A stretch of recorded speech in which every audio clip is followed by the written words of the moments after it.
मोअज़्ज़िज़ सामीन अस्सलाम वालेकुम। मैं आपका मेज़बान मोहम्मद शहराम रुस्तम और आज हम F73 के IMCB F73 के स्टूडियो में मौजूद हैं। नाज़रीन गिरामी, किताबों के बारे में तो आपने सुना ही होगा। जब भी किताबों का ज़िक्र आता है आपके ज़हन में यकीनन केमिस्ट्री, फ़िज़िक्स, बायो की टेक्स्ट बुक आ जाती होंगी और आपका ज़हन तंग आ जाएगा, दिल उकता जाएगा। ये सोच कर के एग्ज़ाम्स भी करीब आ रहे हैं और वही किताबें, वही एक चीज़ बार-बार बचपन से पढ़ते आ रहे हैं। लेकिन क्या हो कि मैं आपका तारुफ़ एक ऐसी दुनिया से कराऊँ, किताबों की ऐसी दुनिया जो बिल्कुल मुख्तलिफ़ है। जो आपके उस नज़रिए को तब्दील कर देगी जो किताबों से जुड़ा हुआ है। और इसी हवाले से आज हमें जॉइन किया है नसर महमूद ने, ये सेकंड ईयर के स्टूडेंट हैं और किताबों के बहुत ज़्यादा शौकीन हैं। तो नसर महमूद, अस्सलाम वालेकुम। वालेकुम अस्सलाम। अच्छा, नसर महमूद, तो आप किताबों के बहुत ज़्यादा शौकीन हैं, तो क्या आप हमें बताना चाहेंगे कि किताबें पढ़ने का सफ़र आपका किस तरह शुरू हुआ? थैंक यू शराम मुझे बुलाने के लिए। अच्छा, किताबें पढ़ने का सफ़र जो मेरा आगाज़ हुआ है वो काफ़ी कम उम्र में हो गया था। आई थिंक मैं उस वक्त 3-4 क्लास में था और उस वक्त ही मैंने पहली किताब अपनी जो है नॉन करिकुलम किताब पढ़ना शुरू की थी। और मेरे वालिद साहब ने मुझे हैरी पॉटर नॉवेल्स होती थी बहुत फेमस, वो सीरीज़ एक ला के दी थी, उसकी 3-4 किताबें ला के दी थी। तो वो मैंने पढ़ना शुरू की और उससे मेरा किताबों के अंदर जो है वो इंटरेस्ट डेवलप हुआ। और बस वो दिन है और आज का दिन है, बस पढ़ते जा रहे हैं किताबें। तो किताबों से रिलेटेड आपका नज़रिया क्या है कि आप क्या समझते हैं, किताबें आजकल की जनरेशन को पढ़नी चाहिए या फिर ये एक आउटडेटेड कॉन्सेप्ट हो गया? मेरा ख्याल है पढ़नी चाहिए, बिल्कुल पढ़नी चाहिए। आउटडेटेड कभी भी नहीं हुआ। बाकी कई टेक्नोलॉजीज थी वो आउटडेटेड हो गई, किताबें आउटडेटेड नहीं हुई। लेकिन आजकल ना समय सुनने में आता है, सारी जनरेशन है सोशल मीडिया पे लगी हुई है, तो वो कहते हैं किताबें पढ़ के क्या करना है, हर चीज़ आपको सोशल मीडिया से मिल जाती है, आजकल एआई आया हुआ है, तो उसकी क्या ज़रूरत है हमें?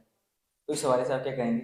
बिल्कुल सही बात है, सोशल मीडिया पे चीज़ें मिल जाती हैं, इंटरनेट पे हर चीज़ मिल जाती है, एआई आ गया। लेकिन लेकिन इससे किताबों की अहमियत कम नहीं हुई है, बल्कि इससे तो किताबों की अहमियत बढ़नी चाहिए। अब ये जो आजकल की चीज़ें हैं, इनके बारे में आपको कहाँ से इंफॉर्मेशन मिलेगी, इनके बारे में कहाँ से नॉलेज मिलेगी? ये सब विकिपीडिया कर सकते हैं, बट जो बात एक एक टॉपिक को लेकर, एक मौजू को लेकर, एक किताब, उसके ऊपर एक किताब पढ़ने से जो मालूमात आपको हासिल होगी ना, वो सोशल मीडिया से भी नहीं हासिल होगी, वो खबरें देख के भी नहीं हासिल होगी।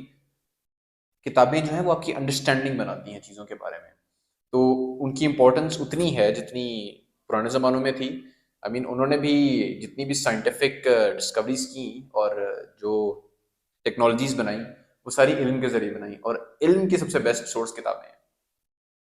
तो किताबें पढ़ना सिर्फ एंटरटेनमेंट का जरिया है या फिर ये आपको वाकई में कोई फ़ायदा देता है, आपका नॉलेज बढ़ता है या आपकी कुछ और स्किल्स में इजाफा होता है? अ, आपकी नॉलेज में बहरहाल इजाफा होता है, एंटरटेनमेंट का भी ज़रिया है। सिर्फ एंटरटेनमेंट का ज़रिया नहीं, एंटरटेनमेंट का भी ज़रिया है। मतलब ये कि जो आप जब आप किताब पढ़ रहे हैं उस वक़्त जो एक किताब पढ़ने की लज़्ज़त है वो तो आपको आ ही रही है। लेकिन उसके अलावा जो नॉलेज आपको उससे मिल रहा है, जो फ़वाइद, लैंग्वेज आपकी इम्प्रूव हो रही है, उसमें प्रोफ़िशिएंसी, आपके थॉट्स जो हैं वो और बेहतर हो रहे हैं। तो ये चीज़ आई थिंक किताबों के बगैर पॉसिबल नहीं है। तो आपको वाकई में कोई रियल बेनिफिट इससे हासिल हुआ या फिर सिर्फ इल्म की हद तक है? नहीं, इससे काफ़ी ज़्यादा बेनिफिट हासिल हुए हैं। जैसे कि मैंने बताया, लैंग्वेज में प्रोफिशिएंसी आ जाती है। आपका जो वर्ड्स का एक जार्गन होता है, एक एक ज़ख़ीरा होता है जिसमें से आप जब बोल रहे होते हो तो आप वो अल्फ़ाज़ इस्तेमाल करते हो, वो एक इंसान का वसी हो जाता है। आपके नए वर्ड्स के साथ एक्सपोज़र होता है। और प्लस लिटरेचर पढ़ने से आपको जिस ज़माने का वो लिटरेचर है, डिपेंडिंग ऑन कि वो कब लिखा गया था, तो उस ज़माने की भी एक अंडरस्टैंडिंग मिल जाती है। फॉर इंस्टेंस अगर शेक्सपियर ने कोई चीज़ लिखी है, तो वो उसने अपने ज़माने के लिहाज से लिखी होगी, उस वक्त की जो वैल्यूज़ थी, उस वक्त का जो कल्चर था, जो भी नॉर्म्स थे। तो आप मॉडर्न दौर में बैठ के जब उस टाइम की किताब पढ़ते हो, उस टाइम के लिटरेचर से आपका एक्सपोजर होता है, तो आपको वो ज़माना भी समझ आ जाता है। आसानी होती है वो ज़माना समझने में। तो ये बेसिकली एक एक्सप्लोरेशन का एक तरीका है किताबें पढ़ना भी। और किताबें आपके ख्याल में क्या सोसाइटी के उन पार्ट्स को बताती हैं जो हमें नॉर्मली नहीं देखने को मिलते, या फिर डार्क एरियाज या फिर ग्रे एरियाज? बिल्कुल, आई थिंक जितने भी बड़े राइटर्स हैं, उन्होंने, काफ़ी बड़े राइटर्स ने सैटायर और ट्रेजेडी वगैरह जो लिखी है, वो उन्हीं इलाकों के ऊपर, उन्हीं रीजन्स के ऊपर, उन्हीं एरियाज के ऊपर फोकस करके लिखी है, जो एक सोसाइटी के अंदर जो डार्क एरियाज होते हैं, जहाँ पर ईवल या बदी जिसको कहना चाहिए बहुत ज़्यादा प्रिवेलेंट होती है।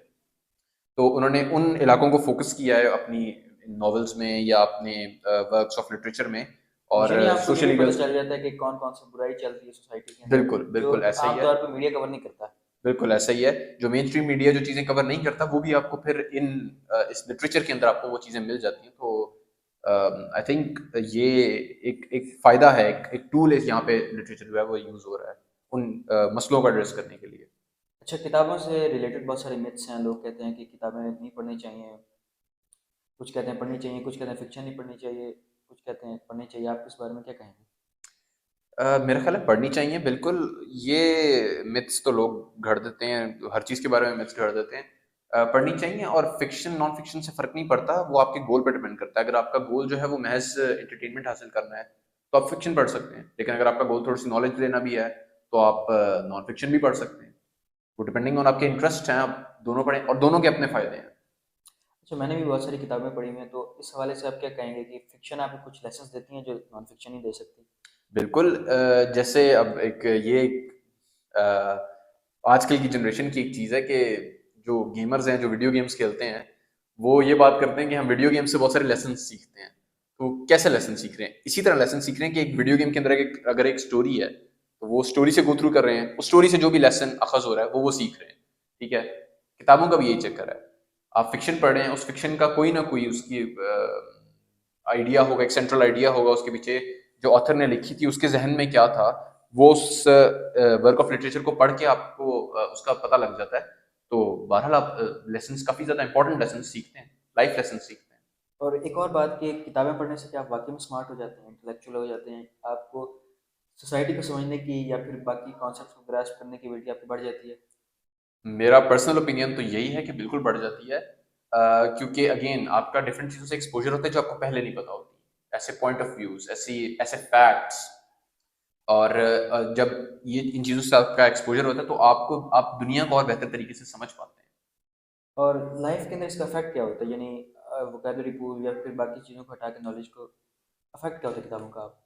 लाइफ के अंदर इफेक्ट ये होता है कि आप थोड़ा सोचना शुरू कर देते हैं, क्योंकि मूवीज जैसे हैं या गेम्स हैं, ये विजुअल है ना, आप एक स्क्रीन पे एक मूवी देख रहे हैं। बिल्कुल तो इसी तरह ही है। जब आप मूवी देख रहे हैं, उस वक्त वो विजुअल आपके सामने कोई चीज चल रही है, उस वक्त वो आपकी आंखों में है, आप देख रहे हैं, ठीक है, आप उस वक्त के लिए वक्ती तौर पे उसको अंडरस्टैंड कर रहे हैं।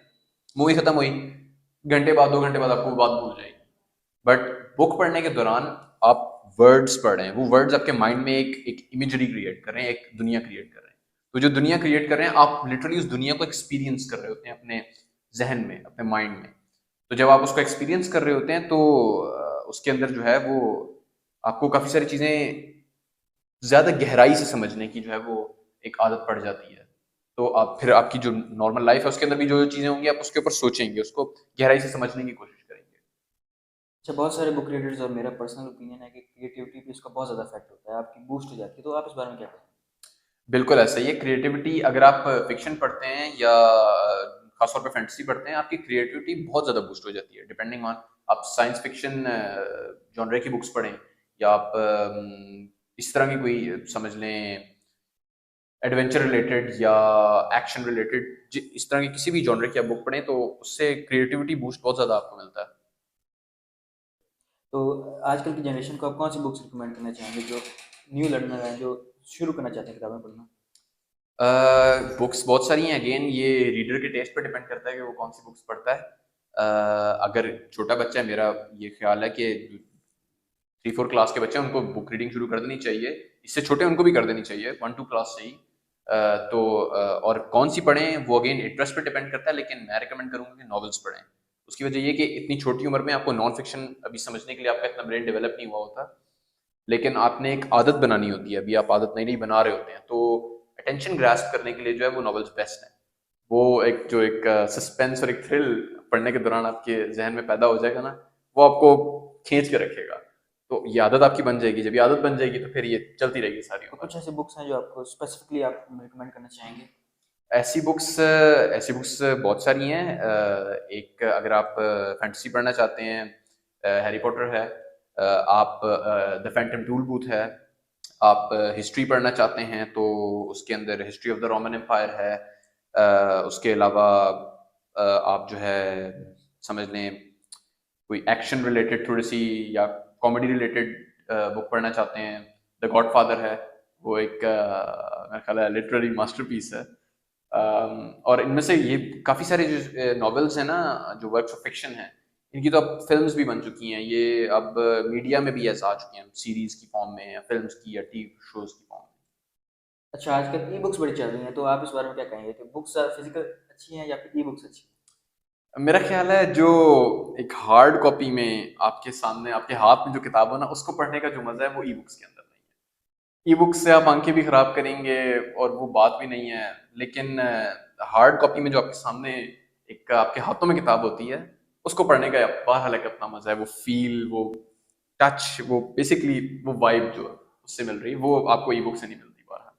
बिल्कुल इसी तरह ही है। और आप इस हवाले से क्या कहेंगे कि एक दिन में कितना बंदे को किताबें पढ़नी चाहिए या फिर कितने पेज पढ़ने चाहिए किताबों के? ये आपकी अपनी आदत पे भी डिपेंड करता है, लेकिन आई थिंक कम से कम कोई 10-20 पेज, 20-30 पेज तो लाजमी पढ़ें आप दिन के। और एक दफ़ा आपको आदत बन जाए तो 10-20 पेज पढ़ना जो है वो 5-7 मिनट की बात भी नहीं होती है, तो ये बहुत, आप बेसिकली आप दिन में 10 मिनट भी वक्फ करें तो आप आराम से अपना जो रोजाना का एक बुक रीडिंग का कोटा है वो पूरा कर सकते हैं। अच्छा, और एक और ओपिनियन आपसे पूछना चाहेंगे कि बाज़ बुक रीडर होते हैं वो अकेले पढ़ना पसंद करते हैं किताबों को, और बाज़ होते हैं वो क्राउड के अंदर भी पढ़ लेते हैं, तो आप इस बारे में क्या कहेंगे कौन सा ज़्यादा अच्छा है जो आपको यानी ट्रूली मज़ा देता है? ये I think person to person vary करता है, कुछ लोगों की शायद ये आदत होगी कि वो अकेले बैठ के किताबें पढ़ते होंगे। मुझे तो एटलीस्ट पर्सनली इससे कोई इतना इफेक्ट नहीं पड़ता, मैं तो क्लास में बैठ के भी पढ़ रहा होता तो हूँ, इससे क्राउड में बैठ के भी। फोकस पे इफेक्ट नहीं पड़ता? आई थिंक एक दफ़ा आपको आदत हो जाए तो फिर नहीं पड़ता। जब नए नए रीडर हैं तो फिर आई थिंक अलग अलग होके ही अकेले बैठ के ही पढ़नी चाहिए, सिर्फ साइड पे होके। बट एक दफ़ा आदत बन जाए तो फिर इससे इतना फर्क नहीं पड़ता। क्योंकि एक मिथ इस तरह का भी है कि ना, आप किताब अकेले पढ़ते हो तो आप ज़्यादा फोकस कर सकते हो, और आप जब क्राउड के अंदर होते हो तो आप वो अटेंशन नहीं दे पाते, वो आइडियाज़ ग्रास्प नहीं कर पाते जिस तरह आप अकेले कर पाते हो, तो उस बारे में आप क्या कहेंगे? ऐसा होता होगा, मेरे साथ पर्सनली तो नहीं होता, लेकिन यही बात है कि फोकस की जहाँ तक चीज़ है, तो अकेले बैठ के भी ठीक है, आप ज़्यादा फोकस कर सकते हो, कोई डिस्ट्रैक्शंस नहीं है। लेकिन अगर एक दफ़ा आपने काम शुरू कर दिया है, मतलब आप क्राउड में बैठे हो, आपने किताब पढ़ना शुरू कर दी एक दफ़ा, आप एक दफ़ा उसमें महव हो गए हो, फिर बेशक ये किताब की जो मर्जी होता रहे, आपको उससे फ़र्क नहीं पड़ता, आप पढ़ते रहोगे, आप उस दुनिया में रहोगे, अपनी वाली दुनिया जो आपने वक्ती तौर पर क्रिएट कर दी है, वो बबल, आप उसके अंदर ही रहोगे, आप उससे बाहर नहीं निकलोगे। अच्छा, आखिरी बात, और वो ये है कि किताब आप एक बार शुरू करते हो तो आपको ख़त्म करनी चाहिए या फिर बीच में आप गैप दे देते हो, कोई और किताब शुरू कर लेते हो, वो उससे क्या फ़र्क पड़ता है? मेरा ख्याल है कि अगर एक दफ़ा किताब शुरू की जाए तो उसको ख़त्म करना ही ज़्यादा बेहतर है, बजाय इसके कि आप एक शुरू करें, वो क्योंकि थोड़ी सी पढ़ें, दो चार क्योंकि पेज बाज़ पढ़ें। ऐसे होते हैं ना, वो आधी किताब पढ़ते हैं फिर उसके बाद किसी और किताब को शुरू कर देते हैं, किसी और की ऐसा जाती हैं। यूजली तभी होगा अगर आपको वो किताब इंटरेस्टिंग नहीं लगी तो। अब हर बंदे का, जैसे मैंने कहा, रीडर का टेस्ट होता है, टेस्ट। तो हर बंदे का डिफरेंट होगा। अगर उसको कोई गलत किताब उसके हत्थे चढ़ गई है जो उसने पढ़ना शुरू कर दिया है, और गलत किताब से ये मतलब नहीं है कि वो किताब गलत है, उससे मतलब ये है कि बस उसके टेस्ट के मुताबिक कंपेटेबिलिटी नहीं नहीं है। है, उसके टेस्ट के मुताबिक नहीं है, उसको पसंद पर्सनली नहीं पसंद आई, किसी और के लिए हो सकता है वो बहुत बेहतरीन किताब हो।